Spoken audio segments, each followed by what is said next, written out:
I wanted to explain, actually, before we got started, why I'm so interested in this stuff now. And it maybe sort of frames it in the broader context of what I've been interested in over the last sort of 3 or 4 years. So I got kind of interested in mating dynamics probably about 4 years ago or so. And I started off where lots of people do, which is macro trends. So rates of coupling, birth rates, levels of satisfaction, what's happening socioeconomically, how many people are single, so on and so forth. It's these sort of big trends, right? It's the big stuff that's happening up top. And as soon as you've found out that, wow, there's some real changes going on here, and it seems like we're in a turbulent time, you then ask, okay, well, what are the sort of underlying principles that drive human attraction? And that led me down the path of evolutionary psychology. So what are we looking at from an adaptive standpoint? We're looking at hypergamy and mate guarding and jealousy and male parental uncertainty and intrasexual competition and kind of that suite of things, which I guess are kind of some of our psychological source code. And then the next stage that I went on to was, okay, well, modern culture.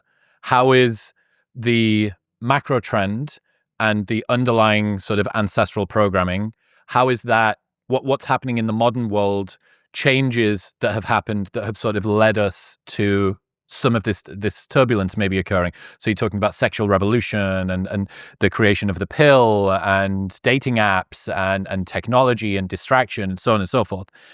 And all of that was really interesting, and it kind of starts to form a perspective, right, about the world. But what I've sort of, this is my current working theory, all of that stuff's very interesting.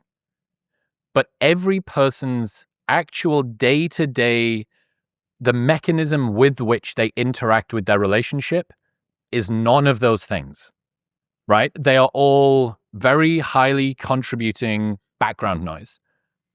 The mechanism that everybody's experience of their relationship is mediated through is how they relate. It is the way that they show up. It's their emotional state when there is a disagreement. It's how they communicate with their partner. It's whether they have unspoken expectations and premeditated resentments. So for all of this stuff, I'm kind of like the worst Sherlock Holmes in history, looking around at all of these different places. Oh, it's the trends. Oh, it's the ancestral programming. Oh, it might be the sexual revolution and what's happening with dating apps. But ultimately, everybody's experience of their relationship is how they show up, how consciously they are, what the sort of commitments and agreements are that they make, like what are the nuts and bolts and the mechanism through which their entire relationship is mediated. And that has sort of led me to get interested in your work, in people like Stan Tatkin as well, in an attempt to try and understand the actual mechanism of relating. And I just thought that might be an interesting little story arc to give you some background and lore to me and how I arrived at this stuff. Well, I appreciate the background. Well, Katie and I have been together now for 45 years, and we have, in that time, made our own discoveries that made our own relationship work. And then one day, a rising young self-help TV person named Oprah called us and invited us on her show with our book, Conscious Loving. And at that point, my life kind of went into the spin cycle on the washing machine and has just recently slowed down a little bit. But during all of that time, Katie and I not only had our own relationship, but we also worked with about 4,500 couples and more probably in our seminars. But so my perspective is going to be kind of down in the trenches rather than up at the evolutionary level. Okay. So there are really 3 big things that you have to do reliably over and over again, thousands of times, to have a good relationship, certainly with your beloved, but pretty much anybody. And those 3 things are, you've got to get good at feeling your own feelings. You've got to get good at knowing how you feel, because somebody's going to ask you a lot of times, what are you feeling right now? And we should be taught this in the first grade, but I didn't learn it until I was in graduate school. But there's a whole vocabulary of inner experience. There's, I'm angry. There's I'm sad. There's I'm scared. There's I'm sexually attracted to you. There's I don't know what I'm feeling. But there's a whole suite of things that can be said and tuned into in the realm of feeling. So the first thing is both people, and if there's more, people have to get good at making this inner move where you kind of go inside and say, what's going on in me right now? If you can't do that, well, we've had people in here in this very office who have been unable to do that. And they're suddenly at retirement now facing problems with their spouse or partner that they put off through all those years of being successful and everything. And they always boil down to starting with, how are we feeling inside? The second thing that's absolutely essential to have a good relationship is telling the truth, that being honest. Like I was saying, if somebody asks you, how are you feeling? Being able to say, I feel sad right now. But you'd be surprised at how few people are that conversant with their feelings that somebody can ask them that. A third, that's why I'm on the 1, 2, and 3. So feeling your feelings, telling the truth. Big third one, though, which is the ability to take responsibility for things that come up every day in relationships. There's such a tendency in relationship to get into the blame game. I mean, we've literally had couples here who have been having the same argument basically for 30 years because they get locked into a flaw of responsibility, which is thinking responsibility involves fixing blame. But that's not what responsibility is at all. It's ownership. It's saying, I'm scared right now, or, oh, I don't know what's going on right now. It's ownership. It's getting out of the blame game and taking responsibility for things, not as a burden, but as really a celebration of who you are at that particular point. Well, I could go on for several days about this, but let me just pause there and take a breath. No, that's fantastic. Is that then those three principles that we've gone through there, feeling your feelings, telling truths, even if they're small, and taking responsibility, is that fundamentally what differentiates conscious from unconscious loving, or is there more to say on that? That's a good bit of it right there. And in fact, when people graduate from our relationship seminars, we have a little silicone band on it that says, breathe, love. And then the third one is about appreciation. So appreciation is a missing complement to relationships, through those big three things. That one of the things that's missing from people's lives is having a rich sense of appreciation of other people and being richly appreciated themselves. And I don't know where it went out of fashion. I remember when I was a kid, there was this thought that if you praised children, it would go to their heads and they'd become narcissistic or something. Well, pretty much the exact opposite is true, because there was a study some years ago where the psychologists took little voice-activated microphones and hung them around the necks of children so that everything that would be said to the kid during the week would be recorded.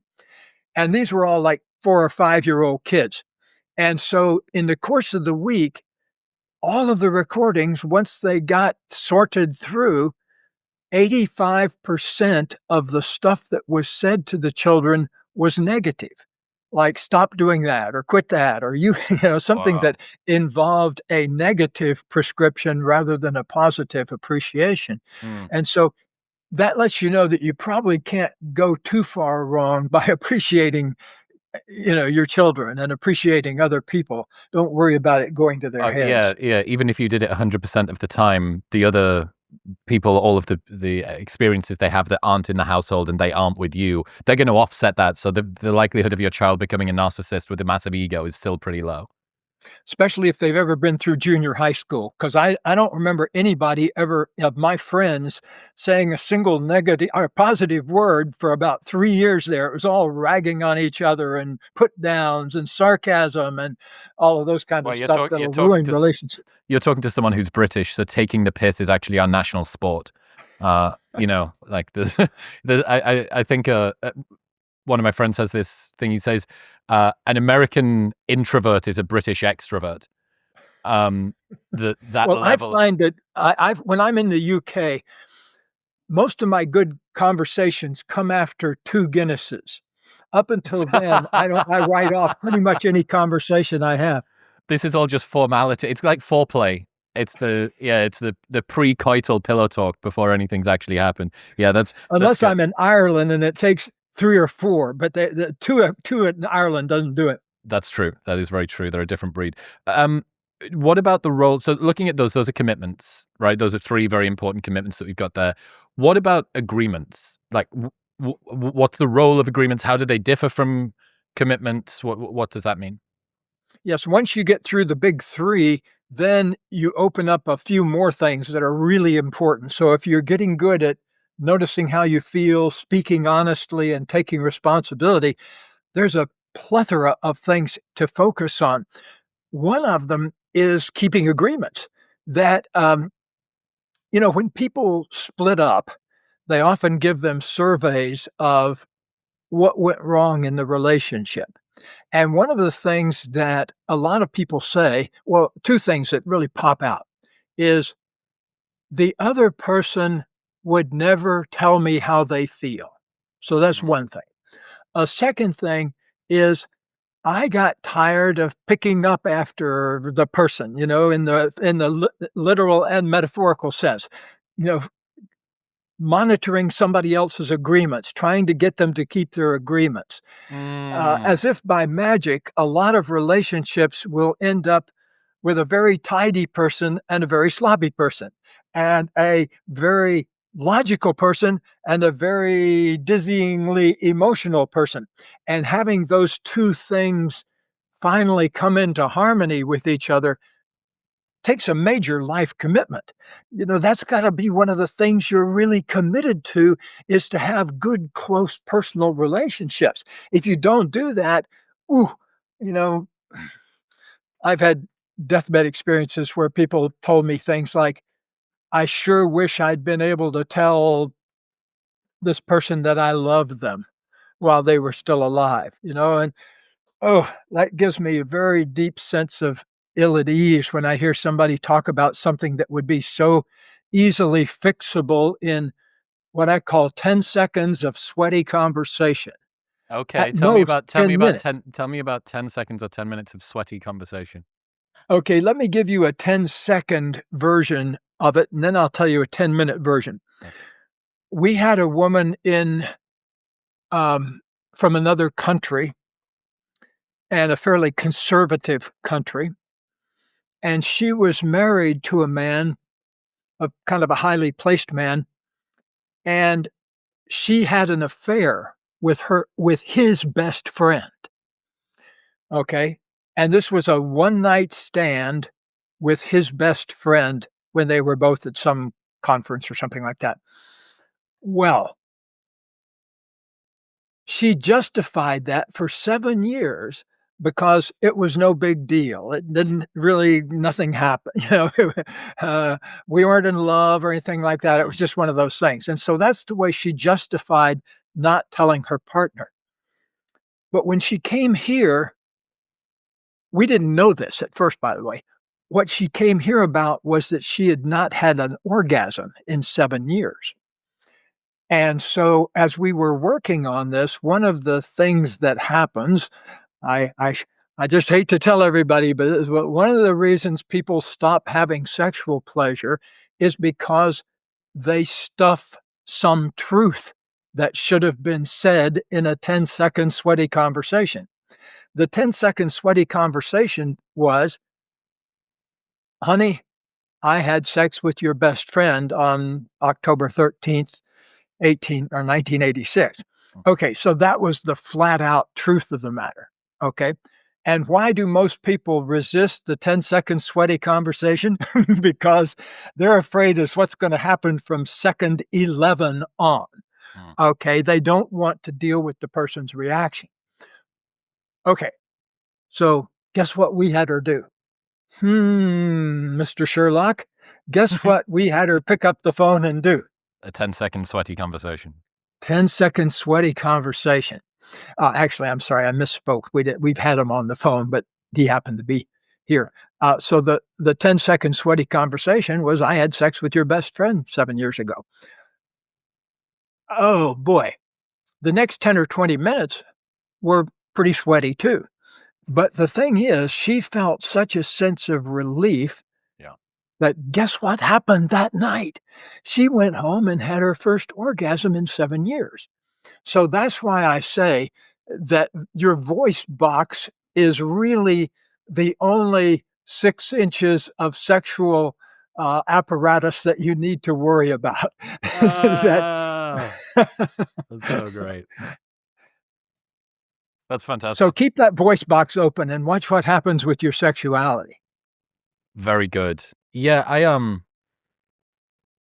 think it was Peterson that was the first person who kind of identified, hey, telling the truth is something that's important. And then I read Sam Harris's extended essay called Lying, which is kind of like a treatise on why you should never lie. He takes a quite ruthless, unequivocating like philosophy view of it.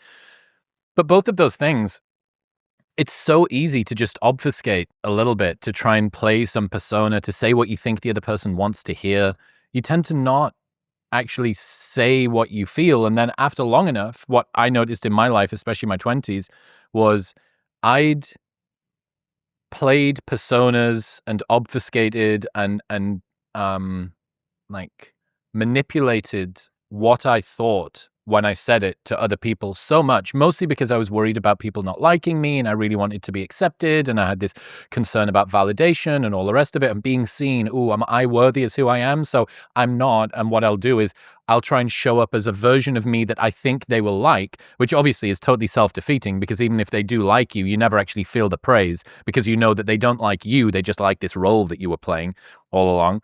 But the dangerous thing is that if you continue to do that for a sufficiently extended amount of time, you actually don't know what you believe anymore because you have buried your own feelings and opinions so far down that you can't see them. And then you have to go on this big journey of excavating them with mindfulness practice and journaling and like releasing and you go like, okay, what is my truth? Like, what do I think about this thing? Not what have I said that I think about this thing for 5 or 10 or 30 years? Like, what do I actually think about this thing? And then it takes all of the time to dig it out. So yeah, I suppose people would sooner have a lifetime of misery than a few seconds of pain. And the longer that you leave the misery to be dug out, the further. It's like getting on the wrong train. If you get on a train that's going in the wrong direction, the further that you go, the longer that you leave it, the longer it's going to take to get back on the right train and come back in the opposite direction.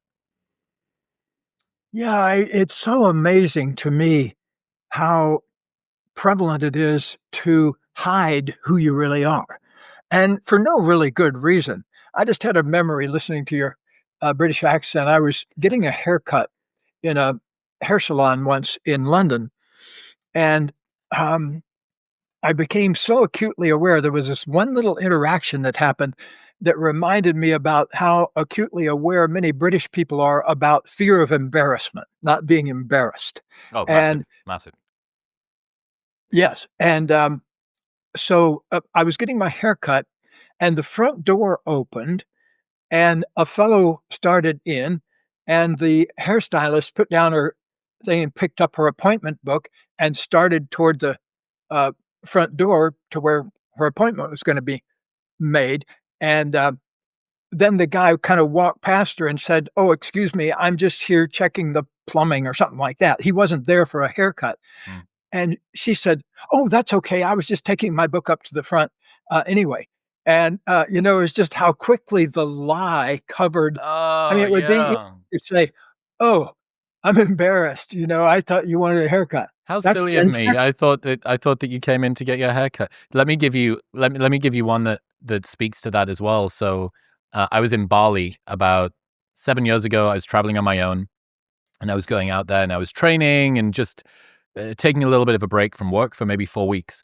And I was 1 week into this 4 week trip, and I was on a moped that I'd rented from the hotel that I was staying in, driving with a couple of friends, and we were going to go to this beach club.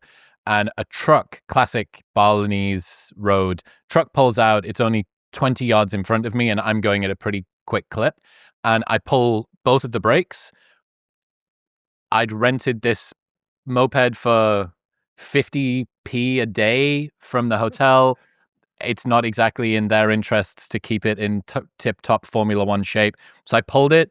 The back brake didn't go, but the front brake did, which meant that the bike slid out from underneath me, and I had a little, it's like sleeveless t-shirt and a pair of swim shorts on, and I lost most of the skin from my left arm, from my left shoulder, from the outside of my left leg, and the whole top of my foot just was eviscerated by Balinese road.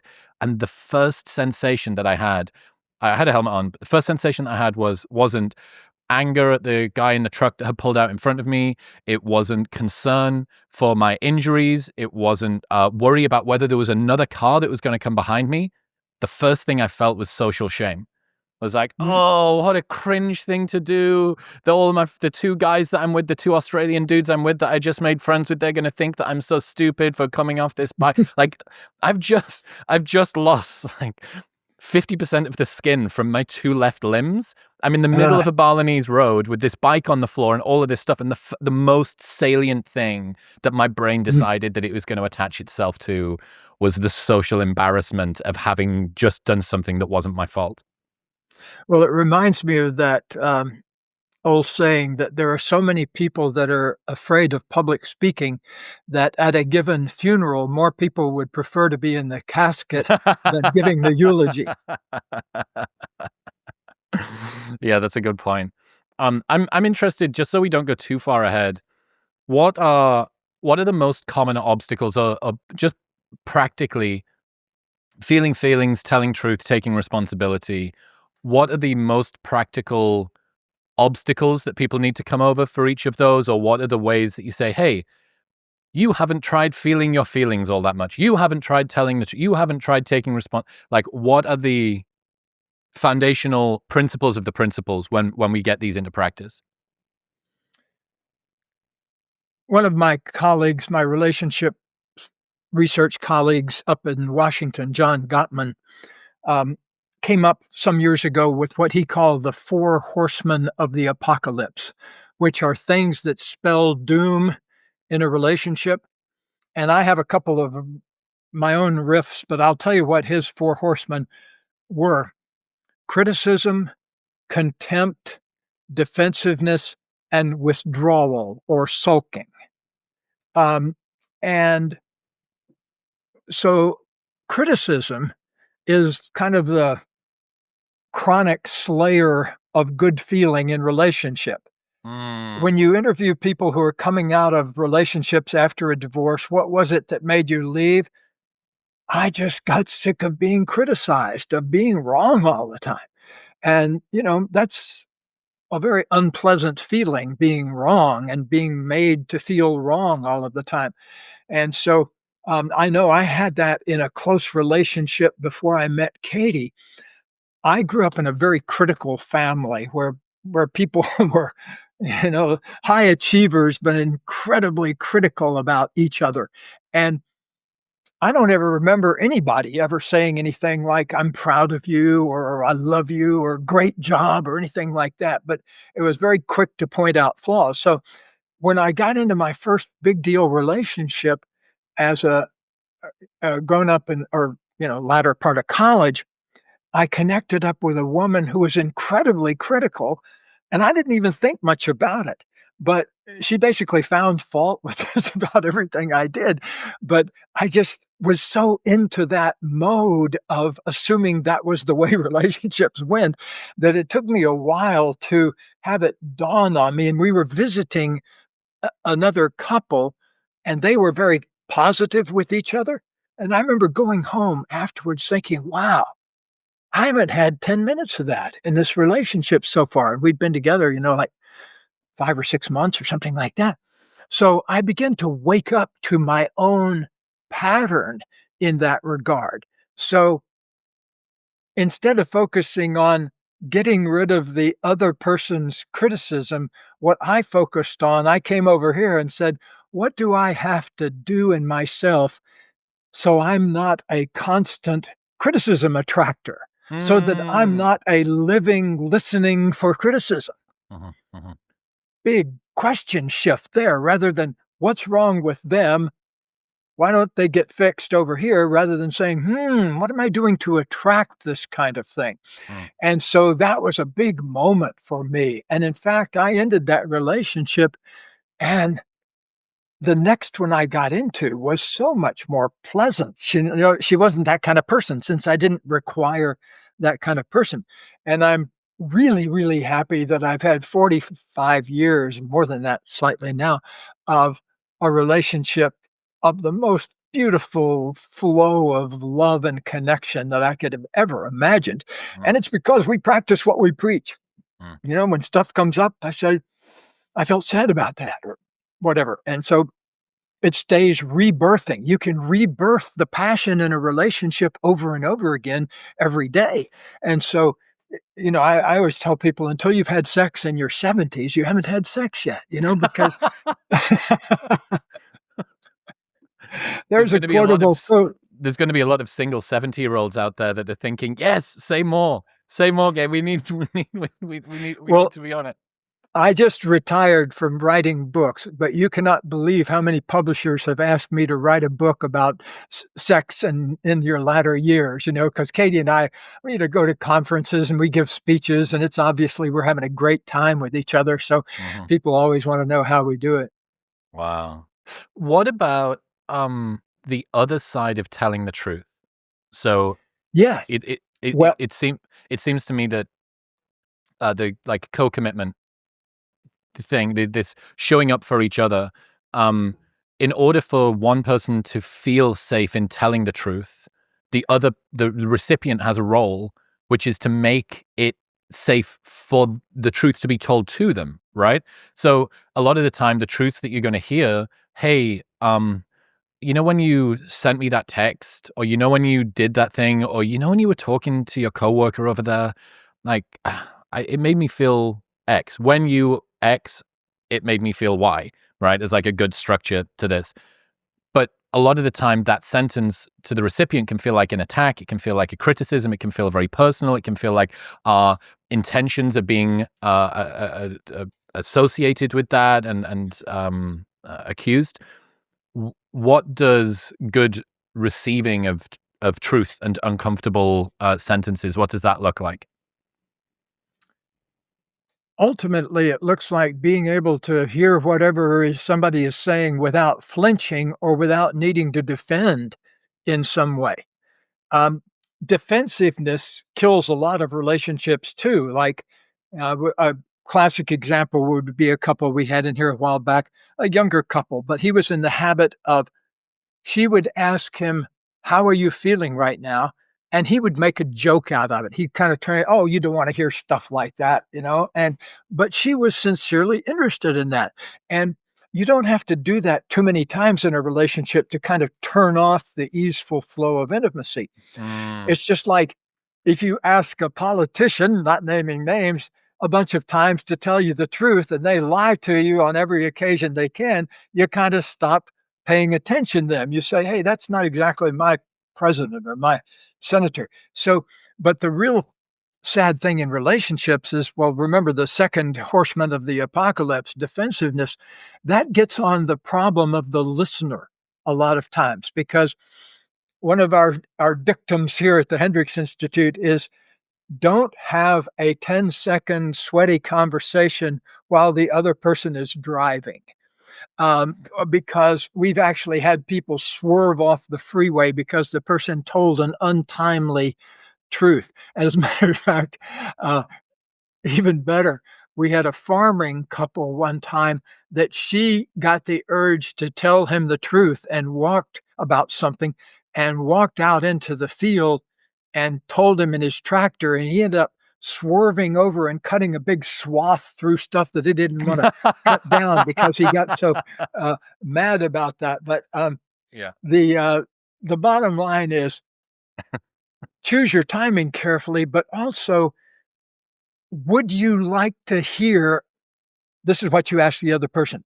Would you like to? I've got something important. Would you be willing to hear that right now? And you can even say, would you be willing to hear that in an open-minded, open-hearted way? Mhm. And, sometimes the person will say no, but most of the time they'll say yes. That doesn't guarantee they will do that, of course, but it gets them online. It makes a contract. And what's missing in most truth communications is the lack of a contract of some sort with the listener. Like, do you want to hear this right now?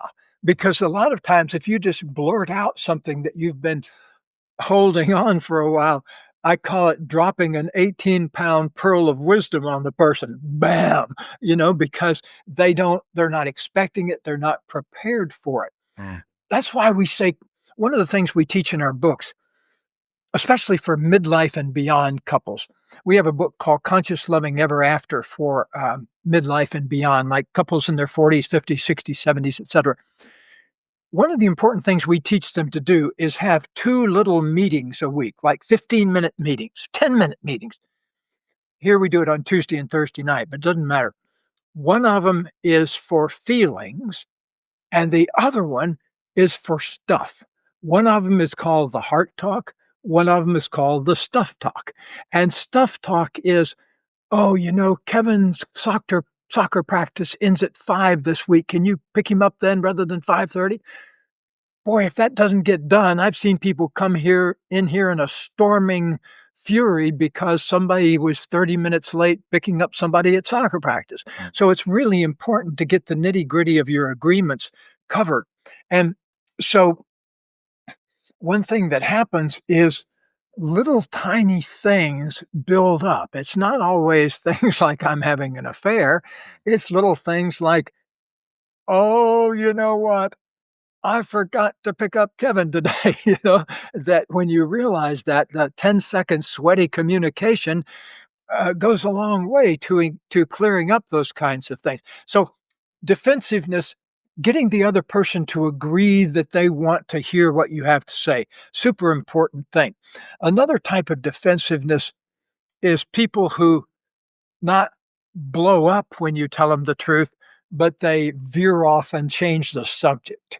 And so they start to hear it, but they kind of shut the rest of it out. And if you're in good relationship counseling, all these things will get dealt with. But I found that a lot of relationship counseling that goes on today is what I call dusting the deck chairs on the Titanic, that you're trying to fix surface level things rather than finding out what the fundamental issues are below of those kind of big 3 things that we've talked about that aren't getting dealt with. What about, just to linger on that for one more moment, let's say that you're the recipient of the person telling the truth and you hear something which is uncomfortable. What is your advice for being receptive, to not be as agitated, to not be as defensive? Like, how can you be a good listener in that regard? The very best would be non-judgmental listening, report of how you're feeling, like letting the person finish, for example. Like interrupting is one of the worst relationship killers. Whoever you are listening or watching this, do not interrupt your mate. It's a bad idea. I've never seen it helpful in any kind of situation. So a lot of times we don't give the other person space to finish what they're saying. So number one, give space and then give an authentic response to that, unarguable response. Oh boy, I don't know how to handle that. Oh geez, I'm feeling scared right now. Oh, I feel so angry when you say that. ooh, I feel like crying. Those kind of things are an authentic response. What's defensive is, why did you tell me that now? Katie and I were in the movies a while back, and a very out of shape couple kind of wedged their way through and sat right in front of us. And, between the two of them, they were probably, you know, close to 100 kilos overweight if you average both of them together. Well, he got up after a while and left. And he came back before the movie started with the giganticest tub of popcorn, like one of those $14 ones that's like a tub. And when he sat down next to her, she said, "Oh, did you have to do that? Why did you do that? You know I can't resist that." So immediately, instead of, "Oh my God, I want to eat that whole bucket of popcorn," instead, she went into blaming him for what was obviously a challenge in herself of her own ability to control her popcorn consumption. And so if you make it about the size of the tub or the partner, you miss out on the opportunity to actually have that sweaty 10-second conversation with yourself where you say, "Oh my God, I weigh 50 kilos too much, and I almost ate some popcorn right there and felt miserable." Those kind of moments, like one of my great heroes, Ken Hecht, he's a producer here in Hollywood. I only live about an hour and a half from Hollywood, so a lot of people, we always have a saying, once you make it in Hollywood, you buy a place in Ojai or Santa Barbara, and I live in Ojai, so we have a lot of folks here who are, entertainment kind of folks, and there's a producer named Ken Hecht who was 123 pounds overweight. One Saturday night, he was feeling lonely, and he found himself, he kind of woke up and he was standing in front of the refrigerator looking inside for something to eat. And it was like 10:30 at night, and he had this 10-second sweaty conversation with himself where he realized, "Oh, I'm not hungry. I'm lonely. I'm starting to eat something to make myself feel less lonely." Boom. Yeah. He lost 120 pounds starting at that moment. That changed everything. So being able to it's like, I suppose, I've never seen this in person, but a person stands up at an Alcoholics Anonymous group for the very first time and says, "My name's John and I'm an alcoholic." They nail it. They have that 10-second sweaty conversation. Yesterday, they might have been telling their friends, "I can handle it. I can handle it okay." And then there's that moment of realization, full ownership, and things progress from there in a positive way. So something I'm interested in, what we're talking about here is a degree of compromise, a degree of sort of like a lot of understanding that needs to be done here. I'm interested in how much you should deliberately step in to adjust sort of your own approach to loving versus just being yourself and showing up as you. I think this balance of union and individuation and navigating that is an area that people feel. I feel like I'm losing my autonomy here, but then there's this sense, well, maybe this is me, but better. Maybe this is an insufficiency of mine. Maybe this is an area in which it's not a part of my sense of self. My quickness to anger, right? Or my bitterness or my resentment or my inability to get over myself or my lack of ability to feel my feelings. Like, is that really the seat of your person? Like, oh, that's where, like, you shouldn't be changing me. I love my anger. Oh, this is an opportunity to alchemize something that I on my own couldn't do through the union of this relationship. And then there's other parts of us that we think, well, no, like, that is me. I'm a sensitive person, or I'm a passionate person, or I'm an energetic person, or I'm a peaceful person. And this feels like I'm being told to lose some of my autonomy, to sort of lose some of my individuation in service of the union. And this is a compromise that I'm not prepared to do. So this balance between adjusting your own approach versus just being yourself, union, individuation, I'm interested in how people navigate that, if that makes sense. Oh, it makes perfect sense. In fact, I really appreciate you bringing up this subject because, well, everybody here that's listening or watching this, including you and me, have been born and we've been 6 months old. And let me tell you what happens in that little period of time because it gets replayed every day in close relationships. The first 6 months are about establishing trust, union with another person, being able to let go fully into your caregiver. Most of the time, that's with your mother, but sometimes it's not. And sometimes that's not a good connection. Sometimes there's something going on. There's with your mother or with the environment that keeps that sense of trust from developing and that sense of ease with connection. So that needs to, those tracks are laid down in the first 6 months of life. At 6 months, what happens is we start crawling and adventuring. So you start going out into the world. And what happens is you go out into the world, and then if you encounter obstacles, you go back to your caregiver and you clutch mom or get nurtured again. If you go out crawling across the floor and the dog barks at you, you scurry back to mom and, get a hug. And I was just watching a baby elephant yesterday. I love nature shows. And I was watching a nature show, a little nature clip on YouTube where it showed a baby elephant chasing some other animals around, the place in Africa where all these were, and suddenly the baby elephant fell over. I saw this And video. what did it I do? saw this It video. ran. Oh, you've seen it. It Yeah. ran back to its mom. Yeah, You immediately. know, yeah. And so, how that gets replayed in everyday life is we're constantly in the process of individuating ourselves, becoming more of who we are, and learning how to let go into relationship at the same time. So union and individuation doesn't happen every 6 months. It's happening every 6 seconds in a close relationship. Mhm. You're always connecting and also being yourself. That's why I'm just looking our Oprah book, Conscious Loving from 35 years ago.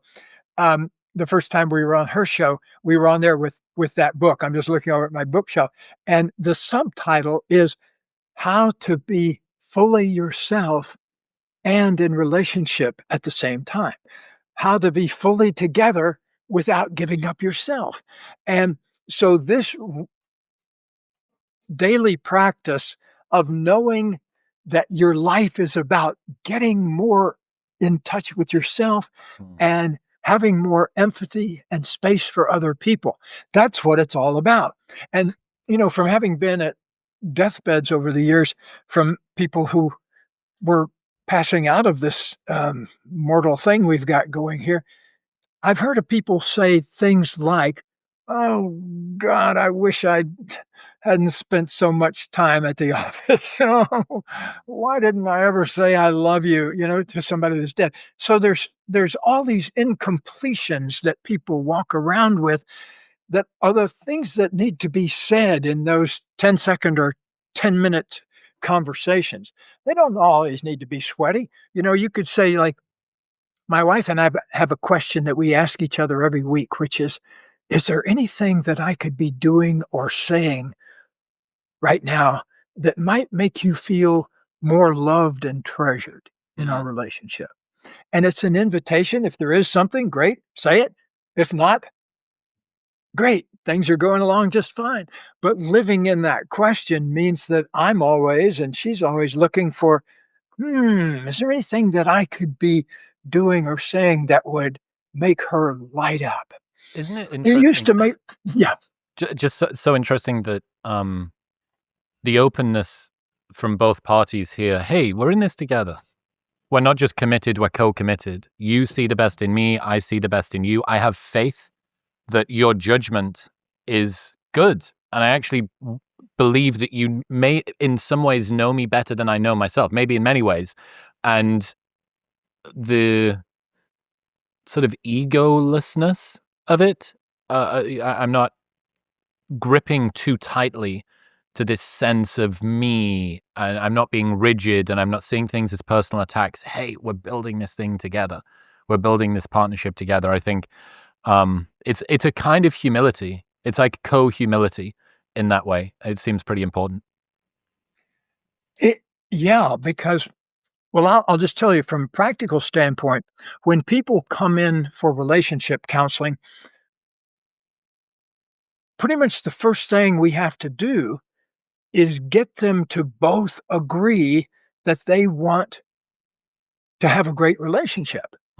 Because a lot of times people come in and person one over here has decided a long time ago that they're out of the relationship, but they haven't told number two over here, that it's a spiritual divorce that happened 6 months ago or 6 years ago, and they have never gotten back into the relationship. And so commitment is a key first step in any kind of clearing up any kind of relationship issue.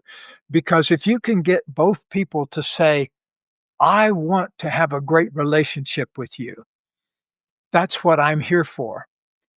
A lot of times, though, the person is there for something different. And if they were telling the truth, they would say, I'm not here to fix my relationship with you.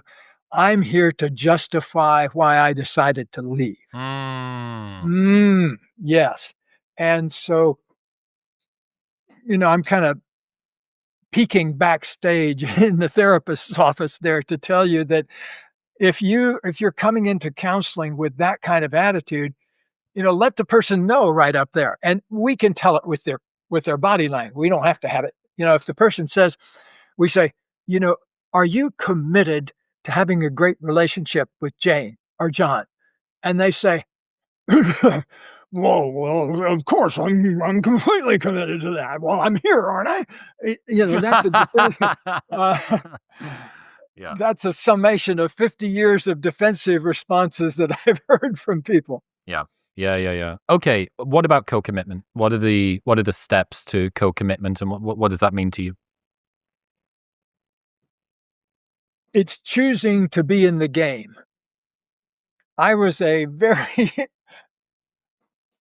played high school football for 2 years, and I was minimally athletic, but I thought it was the best way to please the girls, because I noticed that the athletes always walked around with the cool girls in the high school, and so that was a big motivation since I was a portly nerd that wore big, thick glasses and, was sort of pear-shaped at the time. Uh, I was a head being carried around by a body, and so, I decided to go out for junior varsity football in my 11th year.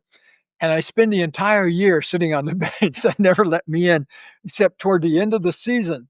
We were ahead 49 points at one point. And so I think at that point, the coach said it was safe to send me and a couple of my unathletic partners in. So we got in there. And I remember distinctly, though, the difference of something that happened the moment I stepped onto the field. Suddenly I realized I have to be committed to being here. I have to play this game no matter whether we're 49 points ahead. I have to play this game like I mean it.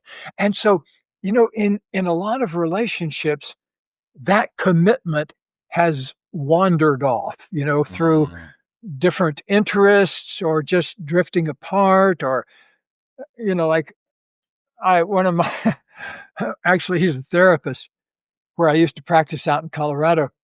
He told me, just as a colleague, we were talking about, because we'd both been divorced. I got divorced after a couple of years of a really unconscious, loving marriage when I was 22 or 23 years old. And I learned a lot from it, but I was really good. And I asked him, how did you decide to leave your first marriage? Because he'd done the same thing. He'd been kind of gotten married to somebody right out of college and hadn't worked out, but he was in a great relationship now. And he said, well, the day I decided to leave was I came home from a 3-day working trip, and I was so ready to see her. And she opened the door, and the first thing she said was, The upstairs toilet is broken. Thank God you're home. Yeah. And that did it, He was so high and excited about connecting, and then boom. Yeah. And yeah, those kind of moments can make such a very few people leave in a relationship for logical reasons. You may have 42 logical reasons, but it's built in some kind of emotional moment. Tell you what's really interesting. I imagine that you don't spend as much time on Instagram as I do. I hope you don't spend as much time on Instagram as I do. But because this has been emotions relating, as the algorithm has reverse engineered where my interests are at the moment. So I'm getting a lot of Nest recording cam footage of stuff that's like real loving things. There's this real famous video of what every man really wants. And it's this dude and he's maybe 40, 45, like big guy in his garage, and he's deadlifting what looks like 500 pounds, maybe more, right? It's a big weight. And he's got maybe his son in front of him, and he's lifting this weight up, and his son's jumping up and down going, "Go, daddy, go, daddy, go." And then another one, which is a dad opening the fridge, and his daughter's there in the kitchen behind him. And she says, "Are you going to the gym, Daddy?" And he goes, "Yeah." And she went, "Wow, I'm so proud of you," and just walks off. And this dad just breaks down crying, right? Another one that I've seen recently is a man getting home from work, and it's a montage of this outdoor camera facing the door of the house, and he pulls in, and it's every single day. And every single day that he pulls in, his wife's waiting at the door for him. And as soon as he gets out of the car, she runs over and gives him a hug. And that's the opposite of the toilet upstairs is broken and I need you to do the thing.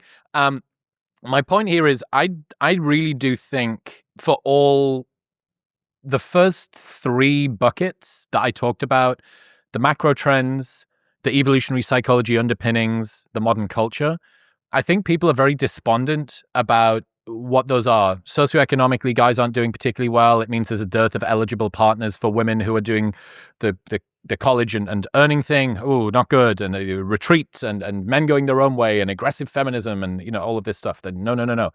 Evolutionary psychology, very sterile, not particularly great at sort of relating and showing and doing all the rest of this stuff. Also can be a source of discomfort for people. Look at this programming that's marionetting me from 300,000 years ago. That's not very good. And then the culture thing. Look at the girl mags and incels and red pill and dating shows and all of this stuff. It's all really bad. And then there's this pocket for me, which is a much more conscious, mindful, positive, some relational approach. And I really do think that if we can get people into this sort of perspective, if they can really understand, hey, you can have union with somebody and your life can be, it's not 50 and 50 makes 100, it's 100 and 100 makes 200. Together you are better than you could be apart. But it takes work from both people. I'm seeing, Rick Rubin calls them whispers. So he pays attention to whispers in the culture, to little conversations I'll hear at the pool at Soho House here in Austin, or just a headline that I see or a comment that I see on a YouTube video or whatever. And you sort of, like the Sherlock Holmes thing, you'd start to piece these bits together. And I think there's a real fertile ground for a wonderful relational revolution. It's scary for people to do. And I think, that co-commitment thing, the idea of 50-50 is so pervasive in modern romance. So there's a difficulty for helping people to trust that if they take 100% responsibility for everything, that their partner will do the same in the end. And I guess when it comes to the concept of that 200% responsibility in conscious relationships, what are the biggest obstacles that you face when convincing people that the only way to change their partner is by actually changing themselves? How do you overcome that obstacle? How do people get that faith? Well, you've touched on something incredibly important, because out in the culture, like if I watch a television sitcom or something like that, it presents such a completely standardized version of what male-female relationships are supposed to be, or any other kind of relationship for that matter. About 15% of the people we've worked with over the years are in same-sex relationships. So what I want to say applies to people across the board. But one of the things that you see in relationships a lot of times that destroys them early on is some sense of competitiveness, Mm. comparative, competitive kind of thing, where you're competing for favor among the children or competing in some way um, with each other. And so that comes from that 50-50 kind of responsibility, fighting over whose 50% is it. The only solution for that is that taking 100% responsibility, one person, and the other person taking 100%. That's the only way out.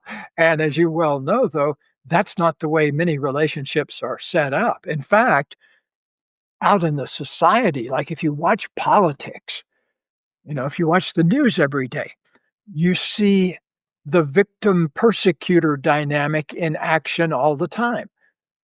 How many politicians speak every day about how they are being oppressed or somehow inconvenienced by the other party?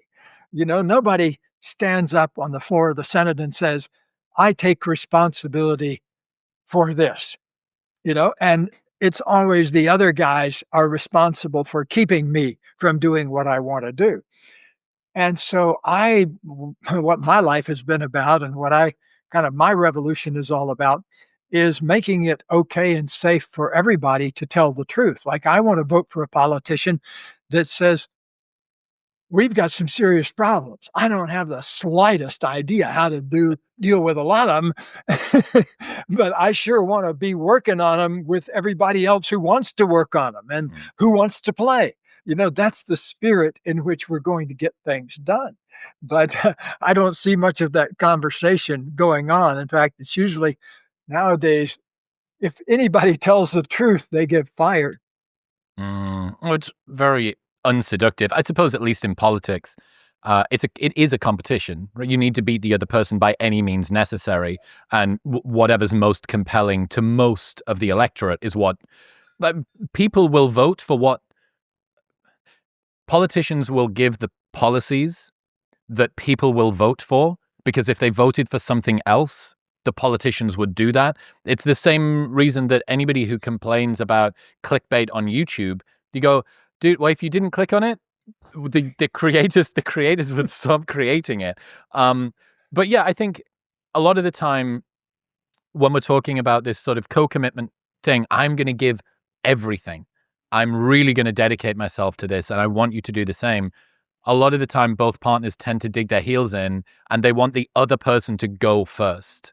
I'd It's be like, committed if you were. yeah, I will take responsibility if they take responsibility too, which Right. sort of defeats the purpose entirely and creates this chicken or egg scenario. So how do you overcome that? Well, you work with the person until they're able to see that taking responsibility feels so much better than arguing for the victim position. Most couples' arguments are a race to occupy the victim position. One person gets into the victim position, blames the other, and the other person says, wait a minute, I'm not the one that's ruining your life. You're the one that's ruining my life. And then off they go. That's why one of my great elder mentors, the late Eric Byrne, MD, used to say that most people don't experience 15 minutes of genuine intimacy in their entire lives because they stay locked in that victim persecutor dynamic and don't ever take enough responsibility to realize, oh, I'm creating my life the way it is. Oh, wow, that's a moment of power. That's a moment of genuine agency. And, Mm. it's pretty rare too. What's a way to step in and pat and interrupt that a couple is in this rhythm? They have got this race to the victimhood pedestal. What is a way that someone could interject and pat and break that? Well, I used to do a lot of business consulting back in the 90s after my book, The Corporate Mystic, came out. And I used to go into companies like Dell and Motorola and Bell Labs and places like that. And I always call it parachuting into enemy territory because a lot of times a board would be stuck on a particular issue. And I would be the guy that was parachuting in to try to get the board unstuck about something. And it was interesting. It was never a business problem. It was always some emotional issue that somebody was stuck on. They were replaying some old anger issue, or they were playing some old fear issue or something, but they weren't dealing with the problem that was. And I remember working with a company, a very famous company, that had $100 million deal at stake with a big Los Angeles entertainment company, and they were stuck to the point where they weren't speaking to each other, and so they repaired to their respective hotel rooms, and did some introspecting and realized, oh, wait a minute, we have a whole bunch of fears that haven't been addressed. And so, through a little bit of coaching, one guy stood up and said, I just want to tell you some of the things I'm afraid of. Mm. I'm afraid that mixing with your culture, we're going to lose some of the precious aspects of my culture here because we value ... And I don't see you guys valuing it. So, but once the fears got out there, the business problem took about 20 minutes to solve. But it was 3 days of having the car stuck in the ditch, and then it just took a little bit of authenticity to put things back on the right track. Yeah, so that's how you inspire people to sort of be more proactively benevolent in their relationship and stop keeping score. Because we have a culture that teaches people to expect the 50-50 split at every level. Yeah, well, lawyers have told me that I've had in my practice that, they've been told in law school a good settlement is when both people go away unhappy.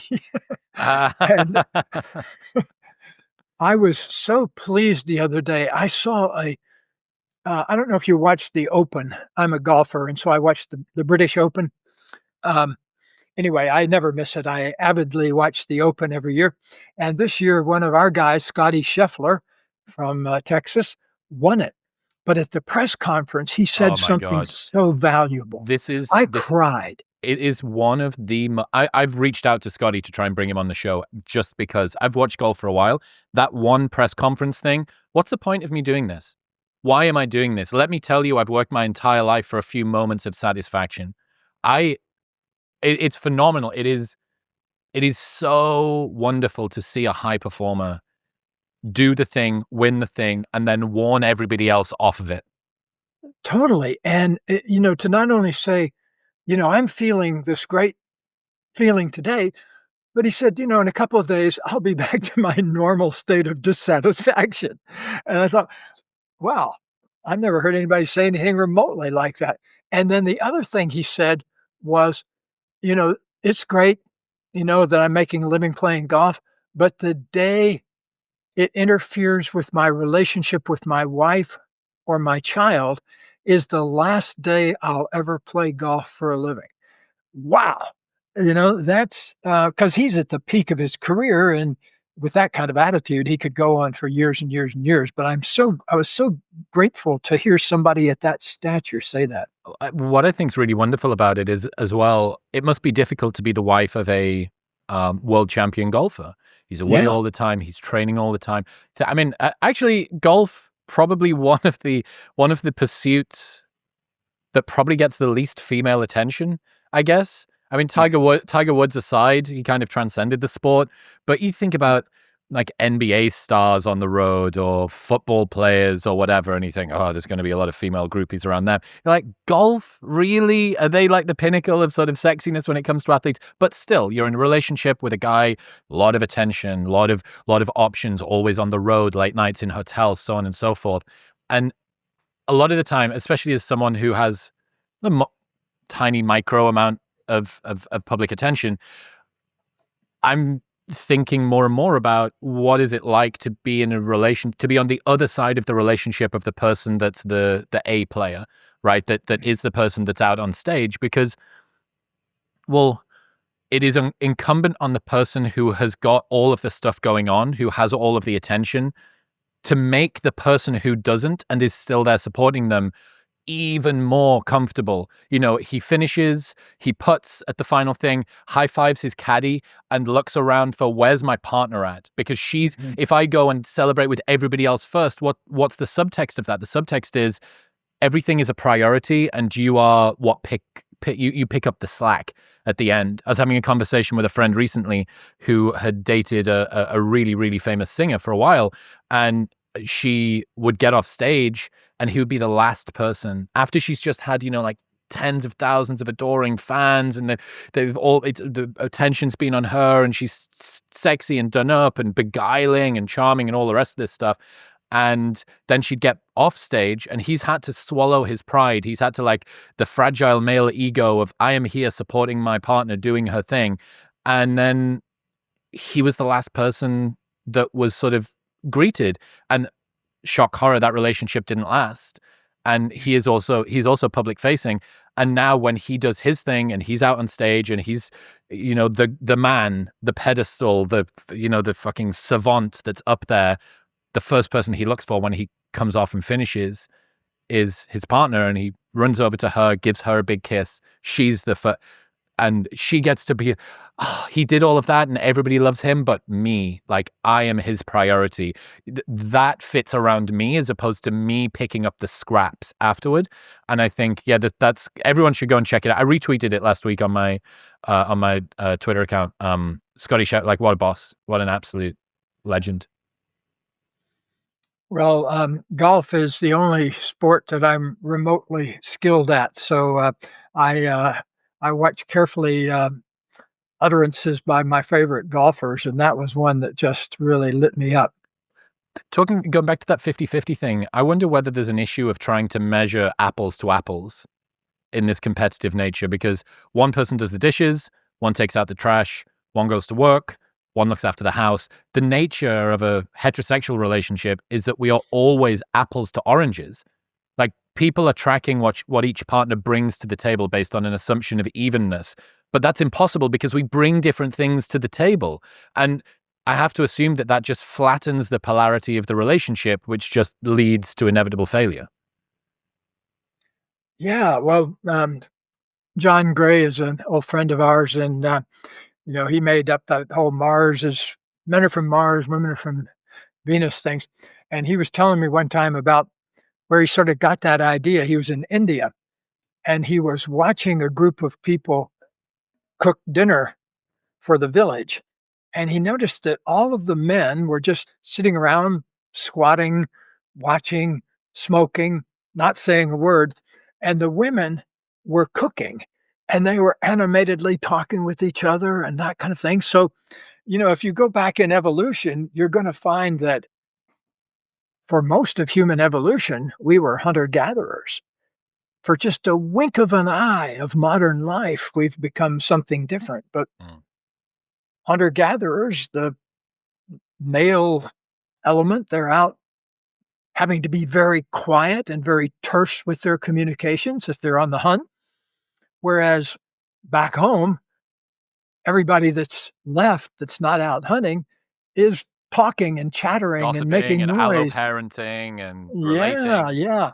Yelling at kids to get away from the edge of the forest and all those kinds of things. So it's been a much richer communication environment for females. And we should also remember evolutionarily too, during the modern era, and I'm talking 10,000 years or so since we started moving into cities and living in cities and that kind of thing, almost all of us come from a background of having been slaves. Because if you look at who was actually in Greece and in Rome and in Middle Ages Europe and all that kind of thing, 90% of the people were in virtual slavery of some kind. And so slaves, one thing they get good at is having a separate inner life that the other people, their oppressors, don't know about. And that's the reason, like the Russian guy got kind of surprised when the Iron Curtain went down and people knocked over the Berlin Wall because they hadn't perceived what was building out there in the 90% of the people that were essentially slaves. And so all sorts of things happen because nobody's paying attention to what other people are feeling. And so now in society, what I want to promote is everybody having a rich inner contact, a rich inner life where they're unconditionally loving of themselves and having that be the foundation for unconditionally loving other people and being able to communicate with them in such a way that 10-second sweaty conversations aren't even necessary because you've had so many rich conversations before anything dramatic happens. Mm. Yeah, an inverse of that. A lot of my friends are having kids for the first time fathers, and this isn't a story that's secondhand from anyone, but I've thought about this dynamic a lot. You could imagine a dynamic where the man is the breadwinner, mum is breastfeeding a newborn and wakes up 10 times per night, but wants her partner to wake up with her so that things feel even, right? And not even taking into consideration that the guy has got to be at work the next day to provide and will be exhausted from like all of the wake ups, even though the woman is also going to be exhausted because she's got to care for the kids and all the rest of the stuff. But there is just, I suppose, a understanding where individuation and unique capacities have a place at the table, and where union and collaborative projects have a place at the table, and being able to know, look, I'm going to do this thing and I'm not going to resent the fact that they're not there suffering along with me, because I know that there are other things that they do which are costs that only they incur that they're doing in service of me too. And I suppose I have to assume that this is where trust and faith that the other person is committed is like foundationally toxic to this, because as soon as that breaks down, every cost that you incur doesn't feel like it's being reciprocated, and this then begins to get the competitiveness and the point scoring. Well, I did this for you. The reason that I'm telling you that I did this for you is because I don't feel like you're doing things for me, and by me showing you how much stuff I'm doing for you, I'm going to motivate you into doing things for me in return. Like that, it seems like a big Gordian knot that just needs cutting through. Yeah. Yeah, and that's why it's so important to get the competitive thing out of relationship. And, one of the first questions we ask people in their first session is, are you on the team or not? Is this a team for you, you and the other person? Are you in it together? Are you committed to being in it together as allies rather than enemies? Because it doesn't take much to make people enemies. And once they've started, going into that whole victim thing, that's, unravels the trust and connection in a relationship very quickly. So keep it simple, though. Come back to those three things all the time. Am I in touch with my feelings, my authentic feelings? Am I telling the truth? And am I taking full, joyful responsibility? Not responsibility because somebody's making me take responsibility. Do I see generally that, I'm in charge of my life. I can make it up however I want.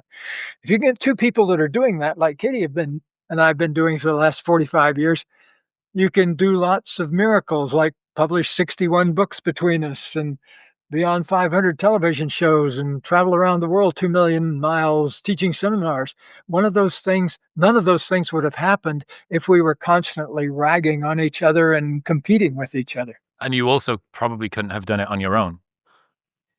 I wouldn't have wanted to do it on my own, because before I met Katie, I was missing half of life because I'd been in umpteen different relationships, including one longer one, and just ran up against the same, it's like realizing after a little while you're on the Titanic and you're blaming the iceberg, which is a useful thing to do if you can do something about it. But at some point in relationship, you have to realize, I'm the iceberg. I'm the thing that keeps happening to me. I'm the thing that keeps happening and being getting criticized or criticizing all the time. So the moment we make that inner move, all it takes is once to try to really get the door open to seeing responsibility as on the same wavelength as creativity. Because if you are genuinely taking responsibility, you're saying, I'm an equal here in this universe as you. I'm an equal to everything in the universe. I am the universe. I am part of the whole. And once you establish that feeling, creativity comes to you just like so fast because you're not in the way of the creative impulses of the universe itself. And this universe is an incredibly creative place. I was reading about a place in astronomy out in the universe where there's 32 suns, S-U-N-S, being born a second. They're spewing out there somewhere 32 new suns, just like our big, bright, shiny one in the air, but 32 of them a second. And we're part of 800 billion galaxies. And so Mm. if you're pretending you're different from all that, that you're special, well, you're asking the universe to, it's like putting a kick me sign on yourself. But the once, Yeah. You're going to be once you, humbled fast. yeah, you got to be a member of the universe before you can take full advantage of it. If you're trying to prove that you're special and different and not like everybody else here, that's a awkward place to be. Also, if you are encountering similar situations regularly throughout your life, we're talking about relationships. So all of my exes are narcissists, or all of my exes, they're unable to end a relationship in a charming way, or all of my exes are terrifyingly jealous or whatever. You go, all of them? All of them, all yes. of them. Well, that might be true. What's the common denominator between all of your? Oh, you are. You are the Yeah. common denominator between all of the experiences in your life. So when you see this thread that happened, I'm often told that I'm X or Y. I'm often told that I'm too sensitive and emotional and I can't take responsibility. I'm often told that I'm cold and I need the blah, blah, blah. It's like, well, maybe take some heed of that and consider that the other people might not be the problem. It Yeah. might be you. In fact, it probably is you. And even if it's not you, taking responsibility wherever you can is going to feel much more empowering than waving the victim flag and like raging at the sky. You just reminded me of the very best one-liner any person has ever sent to me in a therapy situation was when I was when I was a professor at the University of Colorado um, I worked at the branch in Colorado Springs. I was the head of the counseling department there. And we also were expected to have a private practice. So you weren't just preaching stuff, you were practicing what you preach. So one day a week, I spent seeing clients. And a fellow came in that was in his 30s. And he said that since the time he was 17 years old, he had been in a number of relationships, mostly a matter of months, but a couple of them that had been in a matter of years, but they always ended the same way, where the woman betrayed him or left or moved out of town or something that always looked like it was the other person's fault. And here's his one-liner.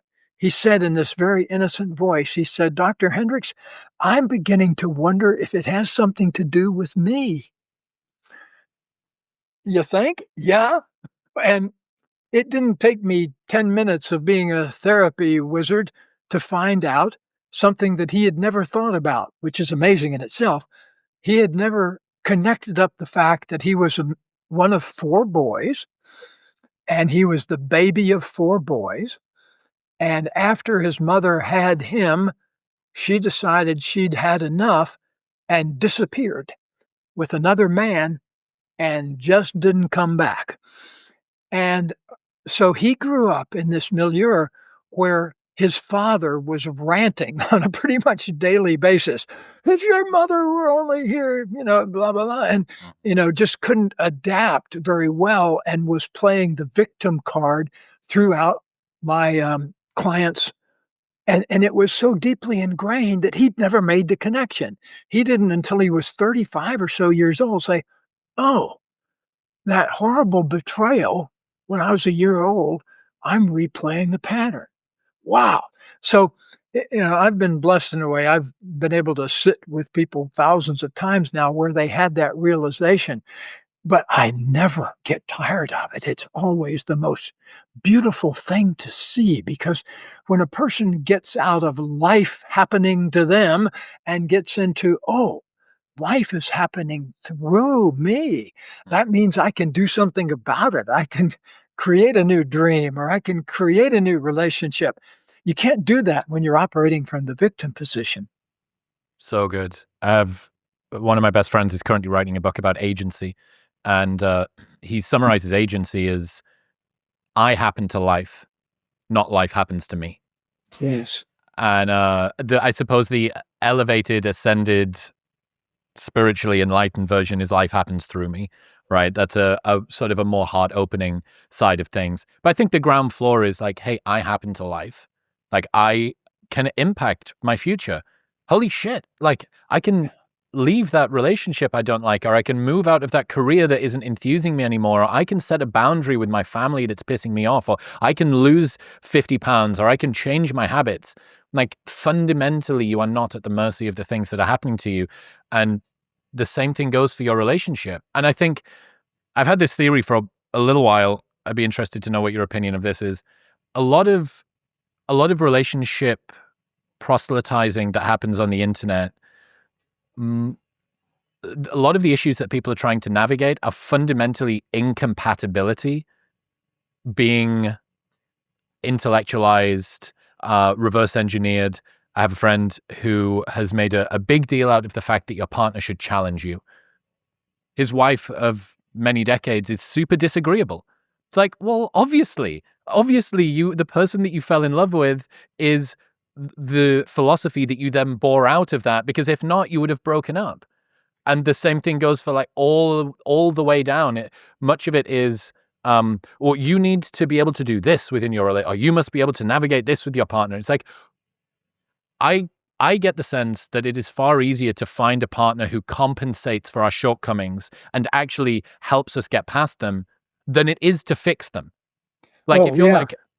like I like to party 3 nights a week and my partner has a problem with that. It's like, because you chose a partner who doesn't like to party 3 nights a week. It's just an incompatibility problem that you're now trying. Yeah. Oh, well, it's my resistance. I must get over my resistance around jealousy or whatever it is. Like my partner flirts with loads of people and I need to teach them that it's wrong. It's like you chose a flirty partner.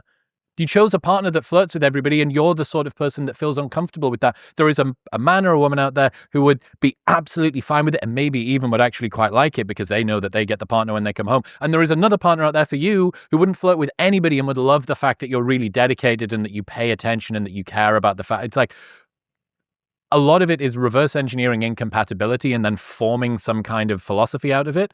And then on the other side, people, because they have their own idiosyncrasies and preferences, their mating philosophy is precisely the thing that they chose because it's born out of the thing that they committed to. If they were like, your partner should be really easygoing, you go, you married a woman that was super disagreeable for 40 years. Will you square that circle for me? It wouldn't, because it would be in discordance and it would cause a ton of havoc. So yeah, that incompatibility thing, the way that philosophies are born out, a lot of it is people just navigating wrong partner choice, as far as I can see. I agree because like I mentioned earlier, I had one of those really difficult relationships where I chose somebody unconsciously that was incredibly critical, and then I complained all the time about her being critical. And I Yes. think we should all remember a quotation from that great marriage counselor Sylvester Stallone in Rocky, where he says about his girlfriend, he says, I got gaps, she got gaps. We fill gaps. And so look for somebody not necessarily that's just like you, but has things that you need to learn.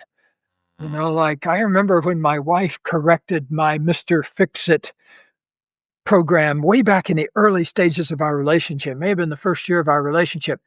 She said something about she felt tired.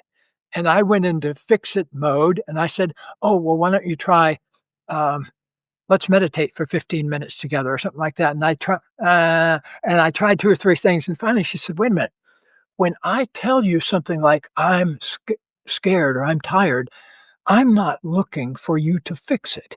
I'm just looking to tell you for the sake of letting you know what's going on in me. And I remember being just dumbfounded at that. I'm not supposed to fix it? No, that was news to me. I grew up in a family with some people who were addicted to substances in it, where I was sometimes called upon to take responsibility for parenting them rather than them parenting me. And so I was, used to operating out of Mr. Fix-It mode. And Mr. Fix-It just didn't work in this relationship. And so I had to go for Mr. Resonance mode rather than Mr. Fix-It mode. Well, there's a really famous meme that's floating around, and it's a girlfriend texting her boyfriend, and she says, I dropped my burrito on the floor. I'm devastated.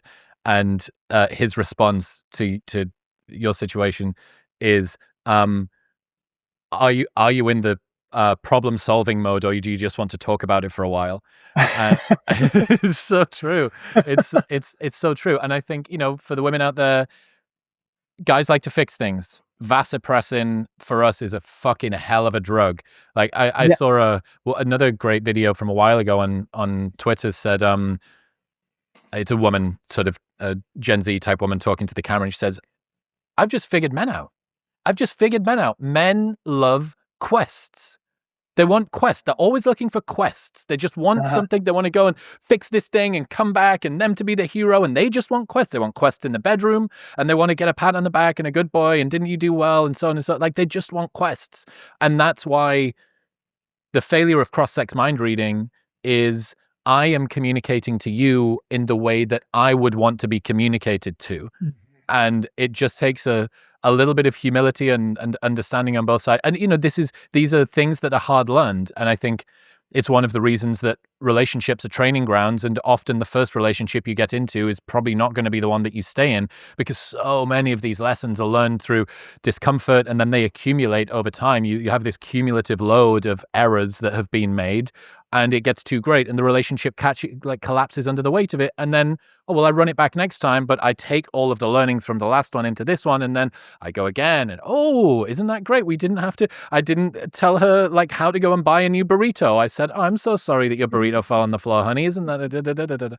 So, yeah, Gay, you are fantastic, and I think your work is wonderful. Let's bring it into land there. I've got enough to talk about for the rest of the day, but we can just do another episode. So tell people where they should go to keep up to date with all the stuff you're doing in the interim.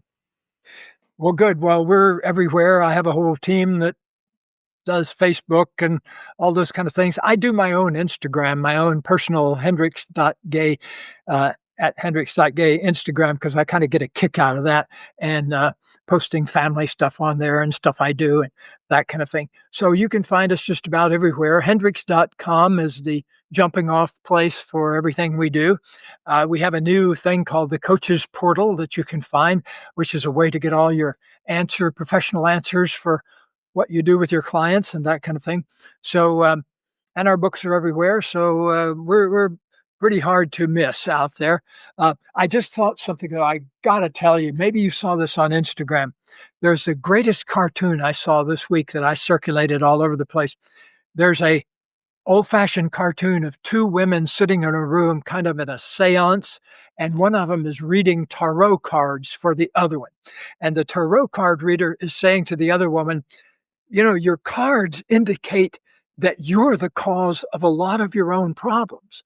And the other woman says, bitch, reshuffle those cards.